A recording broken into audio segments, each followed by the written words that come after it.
আরেকটা breaking news আমাকে নিতে হবে। এসআইআর নিয়ে চূড়ান্ত স্বচ্ছতা রাখতে প্রতিটি রাজনৈতিক দলকে বিএলএ অর্থাৎ ব্লক লেভেল এজেন্টের নাম জমা দিতে বলল নির্বাচন কমিশন।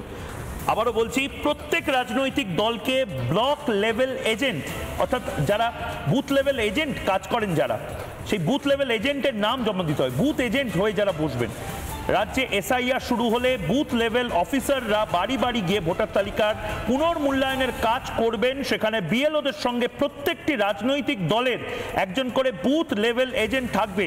অর্থাৎ একেবারে নির্বাচনের সময় যখন কোনো ভুয়ো ভোটার আসে, কোনো এজেন্ট যদি অবজেকশন তোলে, বিএলও অর্থাৎ অফিসার সে যেরকমভাবে ব্যবস্থা নিতে পারে বা ইন্টারভেনশন করতে পারে, এসআইআর এর ক্ষেত্রেও এজেন্টরা, প্রত্যেক দলের একটা করে এজেন্ট তারা যাতে থাকে তার জন্য নির্বাচন কমিশন প্রত্যেক রাজনৈতিক দলকে বুথ এজেন্ট তাদের নাম আগাম জমা দিতে বলছে। এই মর্মে এবার রাজনৈতিক দলগুলোর কাছে বিএল এর নাম চেয়ে পাঠালো নির্বাচন কমিশন। বড় খবর এই মুহূর্তে।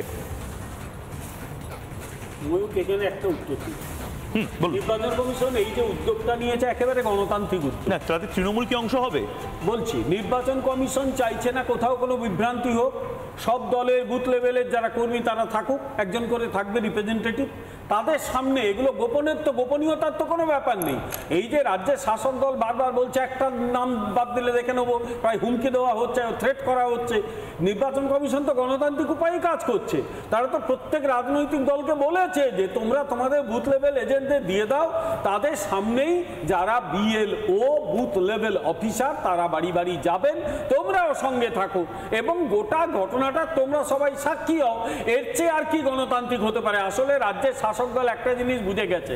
এর আগে পশ্চিমবাংলাতে এই রকম এসআইআর হয়েছিল, অনেক নাম বাদ গিয়েছিল। এবারে যেটা হতে চলেছে আমার ধারণা সমস্ত রকম রেকর্ড ভাঙতে চলেছে।